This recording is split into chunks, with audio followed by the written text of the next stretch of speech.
Police complaints authority మెంబర్గా ప్రస్తుతం కొనసాగుతున్నాను. ఇంతకుముందు రాష్ట్ర ప్రధాన సమాచార కమిషనర్గా సూర్యాపేటకు చాలా సందర్భాల్లో రావడం జరిగింది. కొత్త బాధ్యత రాష్ట్ర పోలీస్ కంప్లైంట్స్ అథారిటీగా బాధ్యతను తీసుకున్న అనంతరం మొదటిసారిగా సూర్యాపేటకు రావడం జరిగింది. ఈరోజు పరిపాలనలో పారదర్శకత, అధికారులు జవాబుదారీగా ఉండేందుకు, ప్రజలకు హక్కులు కల్పిస్తూ ఈ దేశంలో ఎన్నో చట్టాలు వస్తూ ఉన్నాయి. ఆ చట్టాలు అమలులో ప్రజల భాగస్వామ్యం చాలా తక్కువ ఉన్నది. దానికి కారణం ప్రజల్లో ఈ చట్టాల పట్ల అవగాహన లేకపోవడం, అవగాహన పెంపొందించాల్సినటువంటి అవసరం ఈనాడు ఒక స్వచ్ఛంద ఈరోజు ఈ యొక్క కృష్ణారెడ్డి గారి ఆధ్వర్యంలో సమాచార హక్కు వికాస సమితి సభ్యుల NGO సంస్థ చాలా సంవత్సరాలుగా పనిచేస్తూ ఉన్నది. ఇలాంటి సంస్థలు, మేధావులు, విద్యావంతులు, విలేకరులు, పత్రికా ప్రతినిధుల పాత్ర చాలా ముఖ్యము. ఈ అవగాహన ప్రజల్లో పెంచాల్సిన పరిస్థితి అని చెప్పి ఈ సందర్భంగా మనం చేస్తాం. ఈ చట్టాల పట్ల అవగాహన అనేది ఏర్పాటు చేయడం కొరకు RTA చట్టం కానీ మిగతా అన్ని చట్టాలు ప్రజలకు తెలియజేస్తే అవి అధికారులు భాగస్వామ్యం అయినప్పుడు అవి సఫలీకృతమయ్యేటువంటి పరిస్థితి ఉంటుంది అనే విషయాన్ని ఈ సందర్భంగా మీకు నేను తెలియజేస్తున్నాను. ముఖ్యంగా పోలీస్ అధికారులు క్రమశిక్షణ కలిగి ఉండి నిష్పక్షపాత వైఖరితో నిజాయితీగా పనిచేస్తూ సేవా దృక్పథంతో పనిచేసినప్పుడు ప్రజల్లో పోలీస్ వ్యవస్థ పట్ల ఒక విశ్వాసం, నమ్మకం ఏర్పడుతుంది. ఆ ప్రజల విశ్వాసము, నమ్మకమే ఈ పోలీస్ వ్యవస్థకు బలం అనే విషయాన్ని ఈ సందర్భంగా మీకు నేను తెలియజేస్తాను. కాబట్టి ఈరోజు నిజాయితీగా పనిచేసే పోలీస్ అధికారికి సమాజంలో ప్రత్యేకమైన గౌరవం ఉన్నది. మీ దగ్గర 25 సంవత్సరాల క్రితం, 50 సంవత్సరాల క్రితం పనిచేసిన అప్పటి SI, అప్పటి CI ఉన్నప్పుడు మాకు ఈ మంచి కార్యక్రమాలు జరిగినాయి అనేది ఈ రోజు వరకు చెప్పుకుంటూ ఉన్నారు. అది ఒక పోలీస్కే ఉన్నటువంటి గౌరవం. ఆ గౌరవాన్ని నిలబెట్టుకోవాలంటే కానిస్టేబుల్ స్థాయి నుండి SP స్థాయి వరకు ఆ గౌరవాన్ని నిలబెట్టుకోవడంలో వాళ్ళకు ప్రత్యేకమైన శ్రద్ధ ఉండాల్సినటువంటి అవసరం ఉన్నది, బాధ్యతగా మెదలుకోవాల్సినటువంటి అవసరం ఉన్నదని చెప్పి ఈ సందర్భంగా మీకు నేను తెలియజేస్తాను. ఈరోజు రాష్ట్ర పోలీస్ కంప్లైంట్స్ అథారిటీ పోలీసులలో పారదర్శకత పెంచేందుకు, ప్రజల హక్కుల పరిరక్షణ కొరకు ప్రత్యేకంగా అథారిటీ పనిచేస్తూ ఉన్నదని చెప్పి ఈ సందర్భంగా మీకు తెలియజేస్తాను. ప్రజాస్వామ్య పరిరక్షణలో, ప్రజల హక్కులు కాపాడడంలో పోలీసులది కీలక బాధ్యత అనే విషయం కూడా మనం గుర్తుంచుకోవాల్సిన అవసరం ఉంది. శాంతి భద్రతలు కాపాడాలంటే ఏ దేశమైనా, ఏ ప్రాంతమైనా అభివృద్ధి చెందాలంటే శాంతి భద్రతలు చాలా ముఖ్యం. శాంతి భద్రతలు కాపాడాలి పోలీసులే. పోలీసులు ఒక్కరే చేస్తే అయ్యేది కాదు. పోలీసులకు ప్రజల సహకారం ఉండాల్సిన అవసరం చాలా ముఖ్యం అనే విషయం కూడా మనం గమనించుకోవాలి. పోలీస్ వ్యవస్థ మనకు ఒక గంట సేపు లేదనుకుంటే మన రాష్ట్రం, దేశం ఏమవుతుందో ఒకసారి ఆలోచించాల్సిన అవసరం ఉంది. పోలీసులు కూడా చాలా ఇబ్బందులకు గురవుతూ ఉన్నారు. కొన్ని సందర్భాల్లో ప్రాణాలను త్యాగం చేసుకున్నటువంటి సంఘటనలు ఎన్నో ఉన్నాయి. వాళ్ళ ప్రజల హక్కులు కాపాడడంతో పాటు పోలీసుల ఇబ్బందులను కూడా ఏదైనా ఉంటే అవి మా అథారిటీ ప్రభుత్వం దృష్టికి తీసుకువెళ్ళేటువంటి ప్రయత్నం చేస్తూ ఉన్నదనే విషయం ఈ సందర్భంగా మీతో నేను తెలియజేస్తున్నాను. పోలీసులు ప్రజలతో సత్సంబంధాలు కలిగి ఉండాలి. క్రిమినల్స్తో కఠినమైనటువంటి వ్యవహార శైలితో ఉంటేనే ఈనాడు క్రిమినల్స్ నుండి మనం ప్రజల బారిన కాపాడేటువంటి పరిస్థితి ఉంటుంది అనేది కూడా ఈ సందర్భంగా మీకు తెలియజేయాలనుకుంటున్నాను. ఈరోజు పోలీస్ కొన్ని ఈ మాదక ద్రవ్యాలు, ఈ రోజున మాదక ద్రవ్యాలు రాష్ట్రంలో మాదక ద్రవ్యాల వలన విద్యార్థులు, యువత ఎంత పెడదోడు పట్టుతున్నటువంటి పరిస్థితిని మనం గమనించినాం. ఈరోజు గ్రామ స్థాయి నుండి పట్టణ స్థాయిలో ఉన్నటువంటి విద్యార్థులు కూడా ఈ యొక్క డ్రగ్స్కి ఎడిక్ట్ అయ్యి తన జీవితాలను నాశనం చేసుకునేటువంటి పరిస్థితి ఈరోజు ఉన్నది. ఎంతోమంది విద్యార్థులు తన జీవితాలను నాశనం చేసుకుని కుటుంబాలని ఇబ్బందులకు గురిచేసి తల్లిదండ్రుల వేదనకు గురయ్యేటువంటి పరిస్థితులు ఈ యొక్క డ్రగ్స్ మహమ్మారి ఈ సమాజాన్ని పట్టి పీడిస్తున్నటువంటి సమస్య.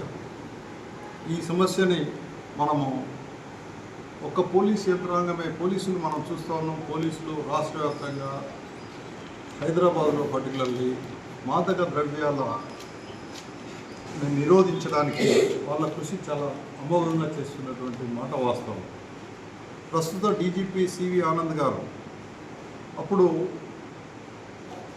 రాష్ట్రానికి హైదరాబాద్ నగరానికి కమిషనర్గా ఉన్న సమయంలో మాదక ద్రవ్యాల నియంత్రణలో వారికి వరల్డ్ పోలీస్ సమ్మిట్ దుబాయ్లో నిర్వహించింది. ప్రపంచంలోనే అన్ని దేశాల నుండి అక్కడికి వచ్చినారు. అక్కడ ఎక్సలెన్స్ ఇన్ యాంటీ నార్కోటిక్స్ అనేటువంటి అవార్డును మన రాష్ట్రానికి చెందిన అప్పటి కమిషనర్ సివి ఆనంద్ గారికి రావడం అనేది ప్రపంచవ్యాప్తంగా మనకు రావడం వాళ్ళ కృషికి ఇది నిదర్శనం. దాన్ని దృష్టిలో పెట్టుకొని మొన్న కొద్ది రోజుల క్రితం నేను పేపర్లో చూసినాను, ఎన్జిఓ సంస్థలకు కూడా కొంతమందిని పిలిపించి ఎన్జిఓ సంస్థలకు వాళ్ళకు ఈ యొక్క మాదక ద్రవ్యాల నియంత్రణ కొరకు ఎన్జిఓ ఆర్గనైజేషన్స్ కూడా పోలీసులతో భాగస్వామ్యమై పాఠశాలల్లో కూడల్లో సమావేశాలు ఏర్పాటు చేసి వాటి నియంత్రణకు ప్రతి పాఠశాలలో కమిటీలు, సేఫ్టీ కమిటీలు వేయాల్సినటువంటి అవసరం ఉన్నది అనే విషయం కూడా వాళ్ళకు ఇన్స్ట్రక్షన్స్ ఇచ్చినట్టు చెప్పి తెలిసింది. అదేవిధంగా జిల్లాలో కూడా చేస్తే అది సామాన్య ప్రజలకు, విద్యార్థులకు చాలా ఉపయోగపడుతుంది అనే విషయం ఈ సందర్భంగా మీకు తెలియజేస్తాను. ఆ అవార్డు పురస్కారం మాదక ద్రవ్యాల నియంత్రణలో తెలంగాణ పోలీసుల కృషికి, ముఖ్యంగా ఆనంద్ గారి నాయకత్వంలో అంతర్జాతీయ స్థాయిలో లభించినటువంటి గౌరవప్రదమైన గుర్తింపు అది. కాబట్టి అంతర్జాతీయ పురస్కారం అక్రమ రవాణా, మాదక ద్రవ్యాల అక్రమ రవాణా, మాదక ద్రవ్యాల వినియోగ నియంత్రణ మరియు ప్రజలలో అవగాహన కల్పించడంలో చేసిన విశిష్ట కృషికి గుర్తింపుగా మన రాష్ట్రానికి అవార్డు వచ్చింది. ఇవన్నీ మీరు దృష్టిలో పెట్టుకొని మనము మాదక ద్రవ్యాల నియంత్రణకు చాలా సీరియస్గా ఎన్జిఓ సంస్థలు, ప్రజలు, విద్యావంతులు వీటిని మనము ముందు మాదక ద్రవ్యాలు అనేటివి మన రాష్ట్రంలో కూడా ఛాలెంజ్గా ఉన్నవి. వాటిని మనము నియంత్రించడంలో ప్రతి ఒక్కరూ బాధ్యతాయుతంగా వ్యవహరించాల్సినటువంటి పరిస్థితి ఉంటేనే మనం దాన్ని అనుకున్న స్థితిలో ఛేదించగలమనే విషయాన్ని ఈ సందర్భంగా మీకు మనం చేస్తున్నాం. అదేవిధంగా ఈరోజు ప్రభుత్వం కూడా ఏం చేస్తూ ఉన్నదంటే, అవినీతి అధికారులు ఎవరైనా దొరికినట్లయితే ఏసీబీ వాళ్ళు ఇమీడియట్గా తీసుకొని కేసులు ఎక్కువ పెడుతూ ఉన్నారు. ఇది మంచి పరిణామం.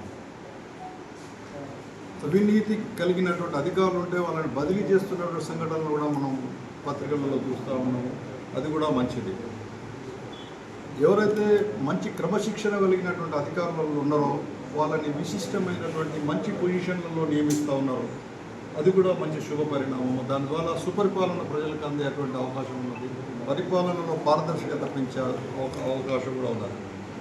కాబట్టి ప్రతి అధికారి తానేదో తన బాధ్యత అని అనుకోకుండా కొంచెం సైలెన్స్, అది ఏదో ప్రజల బాధ్యత మాత్రమే అనుకోకుండా మేము ప్రతి అధికారి మేము సామాన్య ప్రజలకు జవాబుదారీగా ఉండాలి, మేము ప్రతి పైసా ప్రజల నుండి వచ్చే వాటిని మేము జీతంగా తీసుకుంటున్నాము, వాళ్ళకు మేము జవాబుదారీగా ఉండాలనే భావన ప్రతి అధికారి అనుకోవాల్సినటువంటి అవసరం ఉన్నది అని చెప్పి ఈ సందర్భంగా మీకు తెలియజేస్తున్నాను. ఈరోజు ప్రజలు ఎంత చైతన్యవంతులైతే యంత్రాంగం అంత జవాబుదారీగా ఉంటా ఉంది. కాబట్టి ప్రజలు చైతన్యవంతులు కావాల్సినటువంటి దానికి మనం అందరం కృషి చేయాలని చెప్పి ఈ సందర్భంగా మీకు తెలియజేస్తాను. ఇంకేమైనా మీరు క్వశ్చన్స్ ఉంటే అడగండి, నేను మీకు తెలియజేస్తాను. అధికారులు పారదర్శకంగా పనిచేస్తున్నారా లేదా? పారదర్శకంగా పనిచేయకపోతే పోలీస్ అధికారులపై ఫిర్యాదు మాకు చేసినట్లయితే దానిని విచారణ చేసి ప్రజలకున్న హక్కులని కాలరాస్తున్నారన్నప్పుడు వాళ్ళ మీద చర్యలు తీసుకునేటువంటి అధికారం ఈ పోలీస్ కంప్లైంట్స్ అథారిటీకి ఉన్నది. సార్ ఇంటి దగ్గరికి వచ్చి ఎఫ్ఐఆర్ నమోదు చేస్తుంది కొత్తగా తీసుకొచ్చారు కదా, దాని మీద ఎలా ఉంది? విజయవంతంగా నడుస్తుందా? ఎలా ఉంది? ప్రజలు మీరు చెప్పాలి. అటువంటి కొత్త కొత్త నిర్ణయాలు మంచి పరిణామాలు, వాటిని మనం హర్షించాల్సినటువంటి అవసరం ఎంతైనా ఉంది. ఒక్క అవినీతి అధికారి వల్ల పోలీస్ శాఖకే మద్దతు దాని మీద అందరూ ఒకరు అవినీతి చేస్తుంది, పోలీస్ శాఖ కూడా వస్తుంది దాని మీద. అవినీతి అధికారి వల్ల పోలీస్ శాఖ ఈనాడు పోలీస్ శాఖలో 100% మంది అధికారులు పారదర్శకంగానే ఉన్నారు. మీరు అన్నట్టుగా ఒక 10% అధికారులు, కొంత 5 నుండి 10% అధికారులు కొన్ని సందర్భాల్లో తీసుకునే నిర్ణయాల మూలంగా మొత్తం పోలీస్ వ్యవస్థకే నష్టం వచ్చేటువంటి పరిస్థితులు ఉన్నాయి. చర్యలు తీసుకుంటున్నది ప్రభుత్వం, కఠినంగా వ్యవహరిస్తున్నది. ఇమీడియట్గా ట్రాన్స్ఫర్ చేస్తున్నది, ఇమీడియట్గా సస్పెండ్ చేస్తూ ఉన్నది. వెంటనే వాళ్ళని అవినీతి అధికారులను అవినీతి అధికారులను ఎంతోమందిని ఈ మధ్యకాలంలో ఎంతోమందిని మనం ఏసీబీ కేసులు నమోదు చేసిన సంఘటనలు మనం చాలా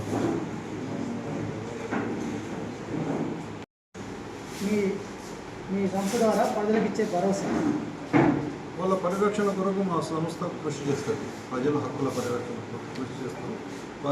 పోలీస్ వ్యవస్థ పారదర్శకంగా ఉండేందుకు ప్రయత్నం చేస్తాం.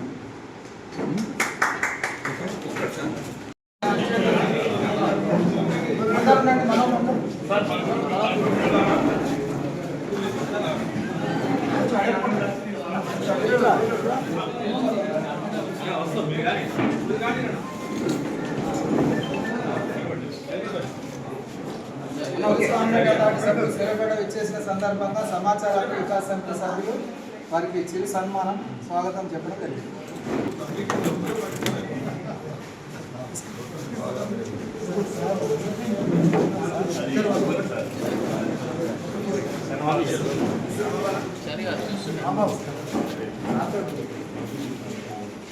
ఒక్కొక్కరు విడివిడిగా అట్టించరండి.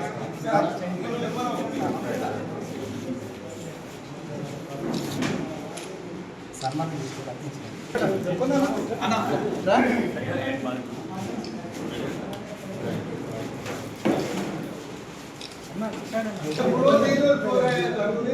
కూర్చోండి.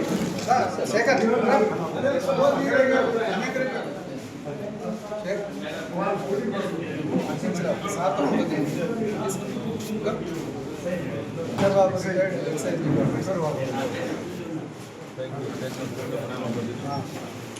కలం పోటుతోటి అవినీతి కలం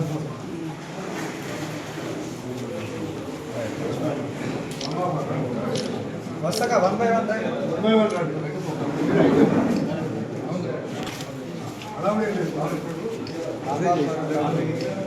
వైస్ ప్రెసిడెంట్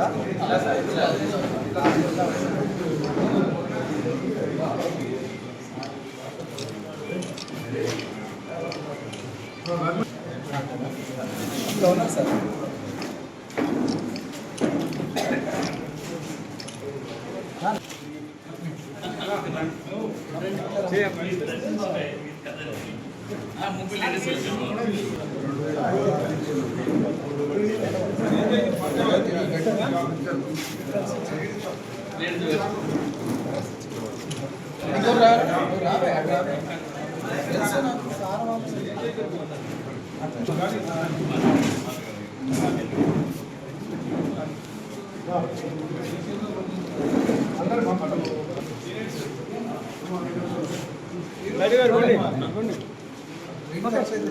కేస్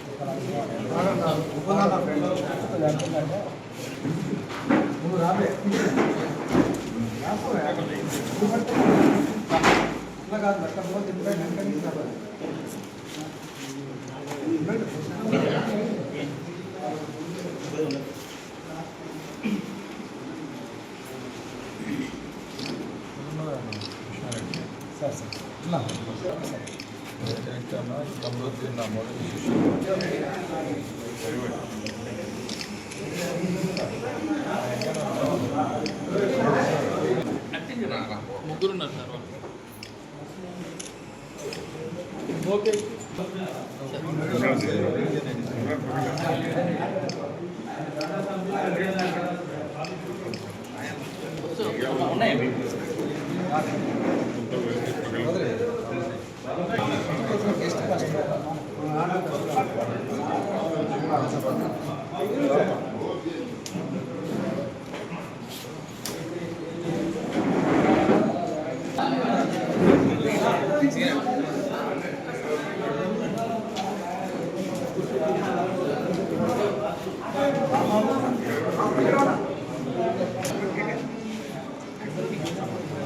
ఓకేనా రైట్.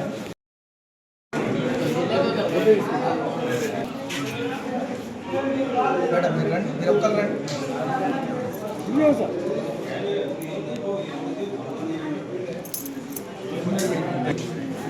శ్రీధర్ మంచిగా ఆయనే దండాకర్ రెడ్డి ఆయనే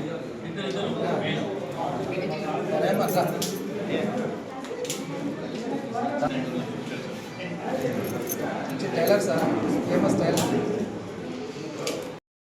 డాక్టర్ వర వెంకటేశ్వర సారు సమాచార హక్కు చట్టం విషయంలో తెలంగాణ ఉమ్మడి ఆంధ్రప్రదేశ్లో ప్రధాన సమాచార కమిషనర్గా విశిష్ట సేవలు అందించడం జరిగింది.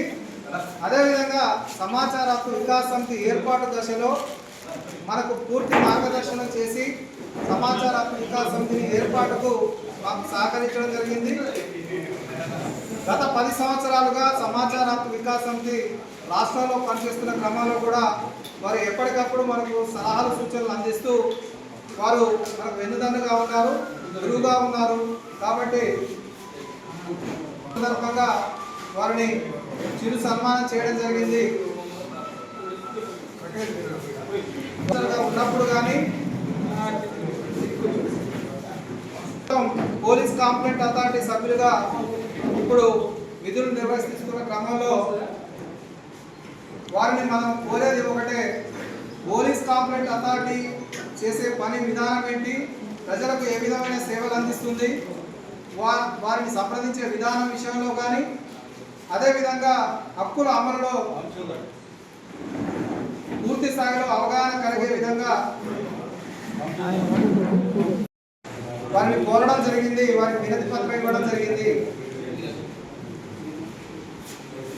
సూర్యాపేటకు విచ్చేసినందున ఉపేందర్ మీటింగ్ పెడితే క్రమంగా వారికి వస్తున్న విషయం తెలుసుకొని మీరందరూ రావడం చాలా సంతోషం. వారు సమాచార హక్కు వికాస సమితితో పాటు హక్కులకు భంగం కలిగించిన క్రమంలో ప్రజల పక్షాన ఉండి పనిచేసి ప్రజలకు మేలు జరిగే విధంగా చూడాలని వారికి వినతి చేయడం జరిగింది. పోలీస్ కంప్లైంట్ అథారిటీ పని విధానం కూడా తెలియడానికి విస్తృతమైన అవగాహన సదస్సులు నిర్వహించాలని కోరడం జరిగింది. వారికి సమాచార హక్కు వికాస సమితి తరఫున ప్రత్యేకంగా ధన్యవాదాలు. వచ్చి మా అందరికీ ధైర్యాన్ని ఇచ్చినందుకు. సమాచార హక్కు వికాస సమితి ఏర్పాటుకు గత 10 సంవత్సరాలుగా విజయవంతంగా నిర్వహిస్తున్న క్రమంలో వారు సలహాలు సూచనలు ఇస్తున్నందుకు ఒకసారి వారికి కలతాల ధ్వనులతో ధన్యవాదాలు చెప్తున్నాం. వారు మాట్లాడాలని కోరుకుంటూ ఈ కార్యక్రమం నిర్వహణలో ముఖ్య పాత్ర వహించిన దండా వెంకరెడ్డి గారు, శ్రీధర్ గారు, అదేవిధంగా ముకుందరెడ్డి గారు, మిగతా సభ్యులందరికీ సమాచార హక్కు చట్టం ప్రధాన కమిషనర్గా చేసిన వారి మరియు ఇప్పుడు పోలీస్ కంప్లైంట్ అథారిటీ మెంబర్గా రాష్ట్ర మెంబర్గా చేస్తున్నారు. వారికి మన ఆతిథ్యాన్ని స్వీకరించి ఇక్కడి వరకు వచ్చి రమ్మనగానే వారి సమయాన్ని వెచ్చించి మన కొరకు సూర్యాపేట వరకు వచ్చి మనకు వారి ఉపదేశము వినే అవకాశం కలిగించినందుకు ముఖ్యంగా వారికి ధన్యవాదాలు తెలియజేస్తున్నాను మనందరి తరఫున. అలాగే మన వ్యవస్థాపక అధ్యక్షులైనటువంటి ప్రమాద కృష్ణారెడ్డి గారు ఈ ప్రతి ఒక్కరికి సమాచార చట్టం గురించి తెలియాలని చెప్పేసి గత 15 సంవత్సరాల నుండి ఉమ్మడి నల్గొండ జిల్లాలో విస్తృతంగా పర్యటించి ప్రతి మండలాన్ని శాఖలు ఏర్పరిచినారు. కానీ ఇప్పటి వరకు కూడా ఇంకా కూడా గ్రామ శాఖలు మాత్రం కాలేకపోయినాయి. అది వెల్తిగా ఉంది. అన్ని గ్రామాలలో కూడా శాఖలు ఏర్పాటు చేయాలి. అలాగే సరే మనకి ఇక్కడ వరకు వచ్చినారు. నేను ఇంతకుముందు చెప్పినాను, మన అఖిల్ గారు తప్పకుండా మొన్న ఒక నాగరంలోనే ఒక స్టేషన్లో ఒక వికలాంగుడు ఆవేదన చూసి నేనే చెల్లించిపోయినాను. అతన్ని దెబ్బలు కొట్టినా కానీ మామూలుగా చట్టం ఉన్నా కానీ చేయాలంటే చేయట్లేదు. దాన్ని గమనంలోకి తీసుకొని మన ముఖ్య అతిథి ఎలాగూ మన దీనికే ఉన్నారు కాబట్టి, మెంబర్గా ఉన్నారు కాబట్టి, పోలీస్ కంప్లైంట్ అథారిటీ మెంబర్గా ఉన్నారు కాబట్టి మరొక్కసారి వారికి విన్నవించుకుంటున్నాం. ఆ చట్టాన్ని ఎట్టి పరిస్థితుల్లో అమలయ్యే విధంగా ప్రభుత్వం దృష్టికి తీసుకుపోవాలని చెప్పేసి, అలా మిగతా అందరూ పోలీస్ అధికారులకు కూడా ఆ యొక్క చట్టం గురించి అవగాహన కల్పించి దాని మీద ఆ చట్టాన్ని ఎలాగైతే ఎస్సీ ఎస్టీ అట్రాసిటీ కేసులు ఉన్నాయో వికలాంగులది కూడా వికలాంగులని నామోషి పడే విధంగా మాట్లాడినప్పుడు అలా కేసులు చేయాలని చెప్పేసి ప్రభుత్వం చేసిన చట్టాన్ని మరొకసారి వారి దృష్టికి తీసుకొస్తున్నాం. తప్పకుండా దాన్ని ఇంప్లిమెంట్ అయ్యే విధంగా ఏర్పాటు చేయాలని చెప్పి సమాచార హక్కు వికాస సమితి రాష్ట్ర అధ్యక్షులు డాక్టర్ ఎర్రమాల కృష్ణారెడ్డి గారు, అదేవిధంగా జిల్లా అధ్యక్షుడిగా 10 సంవత్సరాలు ఆర్టీఐకి ఎనలేని కృషి చేసినటువంటి మిత్రుడు గుంటకండ్ల ముకుందరెడ్డి గారు. ఈ కార్యక్రమం ఇక్కడ చెప్పగానే కృష్ణారెడ్డి, వెంకటరెడ్డి గారు కోఆర్డినేట్ చేసుకొని ముకుందరెడ్డి గారు మిగతా శ్రీధర్ ఈ ముగ్గురు కనుక్కొని ఇమ్మీడియట్గా ఆర్టీఐ కార్యకర్తలు మీకు అందుబాటులో ఉన్నవాళ్ళని ఒక గంట 2 గంటలలో ఏర్పాటు చేసినటువంటి దానికి నాకు రాత్రి వెంకటరెడ్డి గారు మాట్లాడి, సార్ ఇంకా కొంతమంది పెద్ద పెద్దలు ఇన్వాల్వ్ చేయాలని చెప్పి నన్ను అడిగారు. అయితే ఓన్లీ అందుబాటులో ఉన్న ఆర్టీఐ కార్యకర్తలను మాత్రమే ఇవ్వండి, మిగతా వాళ్ళు పేరు చెప్పిన వాళ్ళని చెప్పి చేస్తే చాలామంది వస్తారంటే అన్ఎక్స్పెక్టెడ్గా నేను వచ్చేసినది కార్యక్రమం మీ అందరినీ కలిసిపోతాం తప్ప మిగతా వాళ్ళకి ఇన్వాల్వ్ చేయొద్దు అని చెప్పినాను. రాత్రి ఇట్లా అనగానే ఇట్లయితే చేసిండ్రో 30 సంవత్సరాల క్రితము వైరంకన్నా నేను ఇక్కడ గంటలు వస్తున్నా అంటే 300 మందిని ఆ యొక్క కార్యక్రమానికి ఏర్పాటు చేసేటువంటి మిత్రుడు వైరంకన్నా సూర్యాపేటకు వస్తున్నట్టే 200 మంది ఒక గంటలో సమావేశాలు ఏర్పాటు చేసేటువంటి వాళ్ళు మా కృష్ణారెడ్డి గారితో పాటు అమ్ము అండ్ వైరంకన్నా పాల్గొనడం నాకు సంతోషాన్ని ఇస్తూ ఉన్నది. ఎందుకంటే ఇది నాకు ఎంత దగ్గర నా చిన్నప్పటి రోజుల్లో వాళ్ళకి హైదరాబాద్. సో ఈరోజు సమాచార హక్కు చట్టం పరిపాలనలో పారదర్శకత, అధికారుల జవాబుదారీతనం, ప్రజలకు కొన్ని హక్కులను కల్పిస్తూ తీసుకొచ్చిన చట్టమే సమాచార హక్కు చట్టం. ఆ చట్టం ద్వారా ఈ దేశంలో అవినీతిని నిర్మూలించాలనేటువంటి ముఖ్య ఉద్దేశంతో ఆ చట్టాన్ని తీసుకురావడం జరిగింది.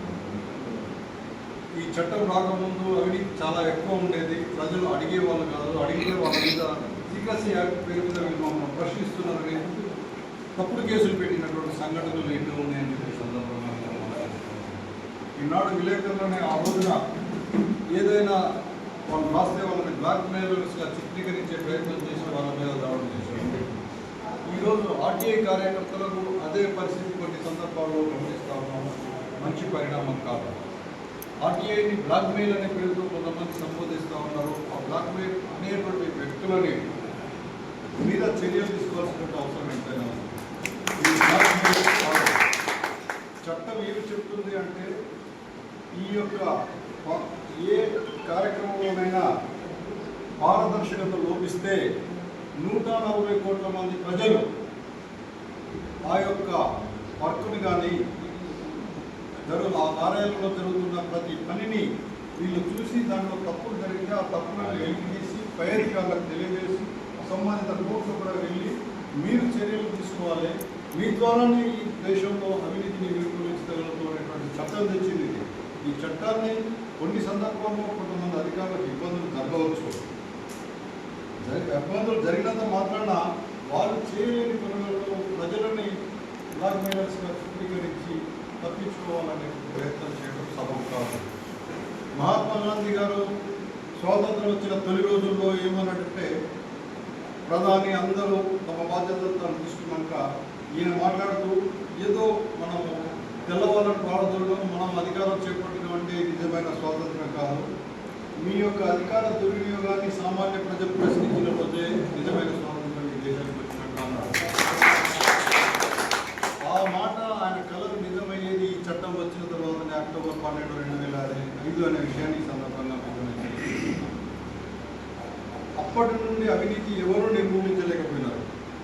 ఒకసారి రాజీవ్ గాంధీ గారు మాట్లాడుతూ పెద్ద సభలో, అయ్యా మీకు నేను రూపాయి పంపిస్తే ప్రధానమంత్రిగా మీకు 18 పైసలు చేరుతూ ఉన్నాయి, ఆ మిగతా 82 పైసలు దుర్వినియోగం అవుతూ ఉన్నాయి, దాన్ని దుర్వినియోగం కాకుండా మేము ఎన్ని చట్టాలు తెచ్చినా కూడా అది కావట్లేదు, ఒక చట్టం గురించి ఆలోచన చేస్తాము, తర్జనలు పడుతూ ఉన్నాయని ఆయన మనసులో బెదిలి ఈ చట్టం కొరకు ఒక 10 సంవత్సరాలు వాళ్ళు తపన పడితే చివరికి ఈ యొక్క చట్టం సోనియా గాంధీ గారి యూపీఏ ప్రభుత్వము, మన్మోహన్ దాస్ నేతృత్వంలో ఈ చట్టం రావడం జరిగింది.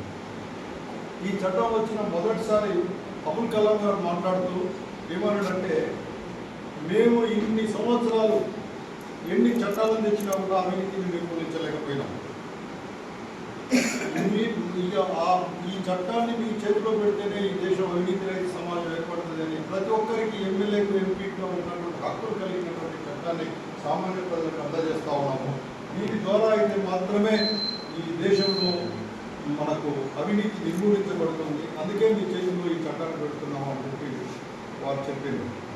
దాని అనుగుణంగానే ఆ సమాచార హక్కు చట్టం వచ్చిన తర్వాత కొంతమంది అధికారుల్లో ఈరోజు కాకుండా నేను 10 రోజులకైనా నేను చేసేటువంటి కార్యక్రమం ఎవరైనా ఆర్టీఐ ద్వారా అడిగితే అది బయటపడుతుందని కొంత వాళ్ళు బాధ్యతాయుతంగా ఎదుర్కొన్నామనే విషయం ఈ సందర్భంగా మిగతా ఆ రకంగా 50% మనం అవినీతిని నిర్మూలించగలిగాం. మనందరి పాత్ర లేకుండా మనందరి పాత్ర అందులో ఉంటే, ప్రతి సామాన్యుడు అడిగిన భావన ఉంటే మిగతా 50% అవినీతి రైతు సమాజం ఏర్పడగలుగుతుంది. మీరు ఒక 20% ఉన్నప్పుడు మిమ్మల్ని తొక్కి పెట్టడము, బెదిరియడము, కొంతమందికి డబ్బులు ఇస్తా అని చెప్పడము, అలాంటి కార్యక్రమాలు చేసి ఏది ఇవ్వకపోతే వాళ్ళ మీద హత్యలకు ప్రయత్నాలు చేయడం, తప్పుడు కేసులు పెట్టడం జరుగుతామని మంచి పరిణామం కాదు. కాబట్టి ఆర్టీఐ కార్యకర్తలు మీకు చాలా ఇప్పుడు మీకు సమాచార హక్కు వికాస సమితికి ఒక నేను ఎంటర్టైన్ ఎందుకు చేస్తాను అంటే, నేను సమాచార కమిషనర్గా ఉన్నప్పుడు సోదరుడు కృష్ణారెడ్డి గారు ఆర్టీఐ మీద చేస్తున్న కృషిని నేను గ్రహించి, నువ్వు సమాచార హక్కు వికాస సమితి మీద రాష్ట్ర వ్యాప్తంగా ఏర్పాటు చేయాలని చెప్పి అది నేనే స్టార్ట్ చేసినాను. అప్పటి నుండి ఆయన చాలా కార్యక్రమాలు చేస్తూ ఉంటాడు.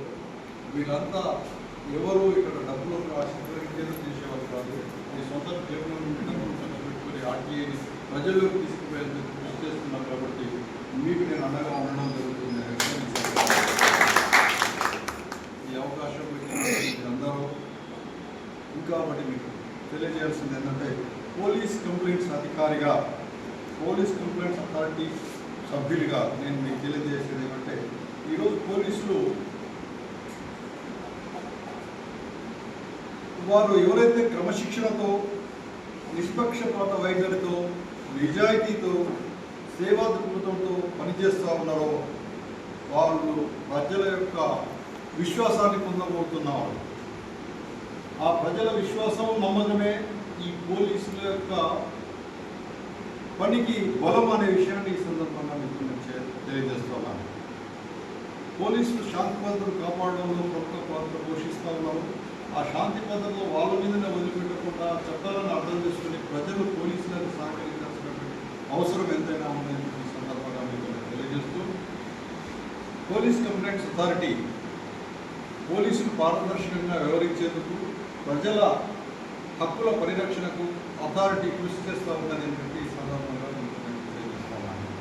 ఈ అవకాశం కల్పించిన మీ అందరికీ మరొకసారి నమస్కారం తెలుపుకుంటూ, ఉన్నదంటే అవినీతి అధికారులు ఎవరైనా దొరికినట్లయితే ఏసీబీ వాళ్ళు ఇమీడియట్గా తీసుకొని కేసులు ఎక్కువ పెడుతూ ఉన్నారు. ఇది మంచి పరిణామం. అవినీతి కలిగినటువంటి అధికారులు ఉంటే వాళ్ళని బదిలీ చేస్తున్నటువంటి సంఘటనలు కూడా మనం పత్రికలలో చూస్తూ ఉన్నాము. అది కూడా మంచిది. ఎవరైతే మంచి క్రమశిక్షణ కలిగినటువంటి అధికారులు ఉన్నారో వాళ్ళని విశిష్టమైనటువంటి మంచి పొజిషన్లలో నియమిస్తూ ఉన్నారు. అది కూడా మంచి శుభ పరిణామము. దానివల్ల సుపరిపాలన ప్రజలకు అందేటువంటి అవకాశం ఉన్నది. పరిపాలనలో పారదర్శకత పెంచే అవకాశం కూడా ఉన్నది. కాబట్టి ప్రతి అధికారి తానేదో తన బాధ్యత అని అనుకోకుండా కొంచెం సైలెన్స్, వాళ్ళ బాధ్యత మాత్రమే అనుకోకుండా ప్రతి అధికారి మేము సామాన్య ప్రజలకు జవాబుదారీగా ఉండాలి, మేము ప్రతి పైసా ప్రజల నుండి వచ్చే వాటిని మేము జీతంగా తీసుకుంటున్నాము, వాళ్ళకి మేము జవాబుదారీగా ఉండాలనే భావన ప్రతి అధికారి అనుకోవాల్సినటువంటి అవసరం ఉన్నది అని చెప్పి ఈ సందర్భంగా మీకు తెలియజేస్తున్నాను. ఈరోజు ప్రజలు ఎంత చైతన్యవంతులైతే యంత్రాంగం అంత జవాబుదారీగా ఉంటా ఉంది. కాబట్టి ప్రజలు చైతన్యవంతులు కావాల్సినటువంటి దానికి మనం అందరం కృషి చేయాలని చెప్పి ఈ సందర్భంగా మీకు తెలియజేస్తాం. ఇంకేమైనా మీరు క్వశ్చన్స్ ఉంటే అడగండి, నేను మీకు తెలియజేస్తాను. కంప్లైంట్స్ అథారిటీ అనేది పోలీస్ అధికారులు పారదర్శకంగా పనిచేస్తున్నారా లేదా? పారదర్శకంగా పనిచేయకపోతే పోలీస్ అధికారులపై ఫిర్యాదు మాకు చేసినట్లయితే దానిని విచారణ చేసి ప్రజలకున్న హక్కులని కాలరాస్తున్నారు అన్నప్పుడు వాళ్ళ మీద చర్యలు తీసుకునేటువంటి అధికారం ఈ పోలీస్ కంప్లైంట్స్ అథారిటీకి ఉన్నది. సార్ ఇంటి దగ్గరికి వచ్చి ఎఫ్ఐఆర్ నమోదు చేస్తారు కదా, కొత్తగా తీసుకొచ్చారు కదా, దాని మీద ఎలా ఉంది? విజయవంతంగా నడుస్తుందా? ఎలా ఉంది? మీరు చెప్పాలి. అది పారదర్శకంగానే ఉన్నారు. మీరు అన్నట్టుగా ఒక 10% అధికారులు, కొంత 5 నుండి 10% అధికారులు కొన్ని సందర్భాల్లో తీసుకునే నిర్ణయాల మూలంగా మొత్తం పోలీస్ వ్యవస్థకే నష్టం వచ్చేటువంటి పరిస్థితులు ఉన్నాయి. చర్యలు ట్రాన్స్ఫర్ చేస్తున్నది, ఇమీడియట్గా సస్పెండ్ చేస్తూ ఉన్నది. వెంటనే వాళ్ళని అవినీతి అధికారులను అవినీతి అధికారులను ఎంతోమందిని ఈ మధ్యకాలంలో ఎంతోమందిని మనం ఏసీబీ కేసులు నమోదు చేసిన సంఘటనలు కూడా మనం చాలా మీ సంస్థ ద్వారా ప్రజలకు ఇచ్చే భరోసా, వాళ్ళ పరిరక్షణ కొరకు మా సంస్థ కృషి చేస్తారు. ప్రజల హక్కుల పరిరక్షణ కొరకు కృషి చేస్తూ వారి పోలీస్ వ్యవస్థ పారదర్శకంగా ఉండేందుకు ప్రయత్నం చేస్తాం.